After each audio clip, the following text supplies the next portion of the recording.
Pour mon premier édito pour France Insoumise de rentrée, je voudrais vous parler de la question qui a fait la une de l'actualité tout l'été, la question de la sécurité.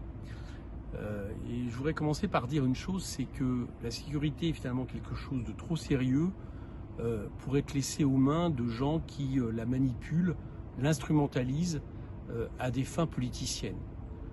On voit par exemple M. Darmanin faire des effets d'annonce, annoncer que désormais tous les mois des chiffres sont publiés par son ministère, alors même que ça fait maintenant des années que tous les mois des chiffres sont publiés par le service statistique de son ministère. Donc on voit bien derrière ça que c'est vraiment la volonté de mettre un sujet, peut-être pour qu'on parle moins des autres, les questions sociales, économiques, sur la table, mais surtout avec des fins idéologiques. C'est toujours la même chose. Regardez ce qu'il parle d'ensauvagement. Il y aurait donc des sauvages dans ce pays. Il parle de la question, repris d'ailleurs sous le terme barbare par Madame Le Pen, il parle de la question de la sécession, tout ça fait écho à éventuellement aussi cette loi sur le séparatisme. Tout ça peut nous persuader une chose, c'est que derrière la question sécuritaire, il y aurait un ennemi intérieur qui serait repéré en fonction de critères sociaux, de critères de couleur de peau, voire de critères de religion. Tout ça sert à diviser le peuple, à essayer de mettre un leurre, et finalement est une vision assez de classe de la sécurité. La sécurité, oui, c'est un problème, bien sûr.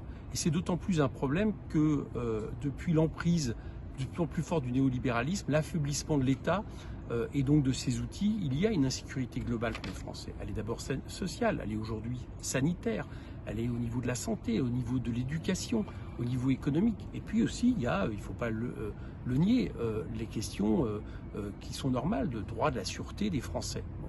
Mais ce n'est pas par cette politique démagogique qu'on va y faire face. Si je regarde ce qui est fait depuis 2005, parce que grossièrement c'est là que remonte cette nouvelle doctrine liée aussi de plus en plus à des politiques néolibérales. Monsieur Sarkozy, rappelez-vous, ministre de l'Intérieur, qui décide de la police du chiffre, termine la police de proximité, supprime 10 000 emplois, 10 000 postes dans la police et la gendarmerie, instaure la BAC et les autres CSI. CSI, vous savez, c'est cette structure venue de l'extérieur qui s'est rendue célèbre il n'y a pas longtemps dans ma circonscription parce que les policiers étaient ripoux et organisaient eux-mêmes un trafic de drogue sur le dos des trafiquants. Bon, tout ça, c'est une politique voulue. Quel est le bilan aujourd'hui ? Est-ce qu'il y a un bilan de ce qui a été fait, de la manière aussi dont on utilise la police de plus en plus en termes de répression sociale, avec des armements totalement disproportionnés, avec des techniques qui ne vont pas, et aussi avec le fait qu'on couvre les éléments racistes de la police au point que dans certains commissariats aujourd'hui, même minoritaires, on nous dit que c'est eux qui donnent le ton. Donc vous voyez bien que le constat est mauvais. Non seulement c'est mauvais pour les libertés publiques, mais c'est mauvais même en termes de chiffre de la délinquance, puisqu'on nous dit qu'ils augmentent, ce qui serait encore à vérifier. Donc il faut une autre vision. Notre vision, elle est simple. Il faut réarmer l'État, redonner les moyens à l'État d'accomplir sa mission, c'est-à-dire celle de respecter les principes de la République, la liberté, l'égalité, la fraternité, et donc redonner à la police son rôle de gardien de la paix et non pas de garde-chou social en utilisant absolument des techniques de violence totalement disproportionnées. Faire en sorte qu'on vienne à un triptyque, la prévention. Redonner les moyens à l'État, c'est aussi en matière de prévention, en matière de cohésion, de solidarité sociale dans les quartiers. La répression quand c'est nécessaire, bien évidemment. Et puis aussi la question de la réparation, parce que je vous rappelle que dans nos principes républicains, quelqu'un qui a commis une faute, qui par exemple va jusqu'à aller en prison, c'est aussi avec l'idée que ça puisse être réparé et que cette personne peut justement faire en sorte un jour de revenir dans la société de manière normale après avoir purgé sa peine. Tout ça, ça nécessite quelque chose. Oui, c'est des moyens. Il faut plus de policiers, mais des policiers mieux formés.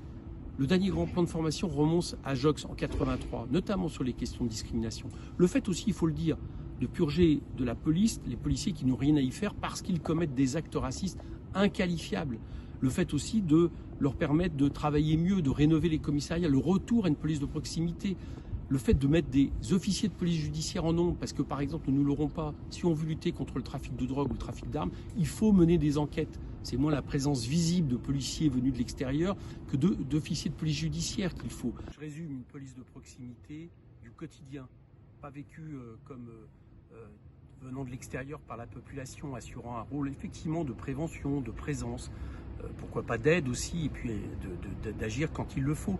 Et puis à côté de ça, pour lutter contre la grande délinquance, contre la violence, eh bien, des services spécialisés, que ce soit les OPJ, qui eux peuvent disposer éventuellement d'armes un peu plus liées à leur fonction.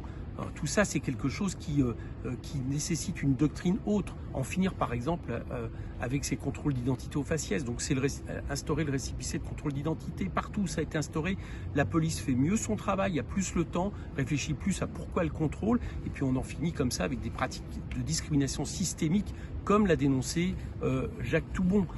Tout ça, c'est absolument nécessaire. En finir avec ce surarmement, flashball, technique d'étranglement, qui là aussi a montré des actions de la police totalement disproportionnées, allant jusqu'à la mort, malheureusement, de personnes qui n'avaient rien fait ou presque rien fait. Le fait aussi donc d'un grand plan de formation et puis de donner les moyens à des policiers de faire bien leur travail sans accumuler sans arrêt les heures supplémentaires. Donc, plus de policiers, pourquoi pas, mais mieux instruits, mieux formés et j'allais dire qui répondent à une autre doctrine que celle en cours depuis maintenant une vingtaine d'années. Plus de moyens à la justice pour faire en sorte justement qu'on n'arrête pas seulement après le volet répression, et puis aussi que les gens qui ont besoin, qui veulent porter plainte puissent le faire sans avoir l'impression d'être engorgés. Tout ça, voilà ce qui est nécessaire. En un mot, il faut contre le néolibéralisme, la place du tout marché, voire même la privatisation des services de sécurité ou leur municipalisation qui signifie une inégalité sur le territoire et pourquoi pas un devenir type la police aux États-Unis.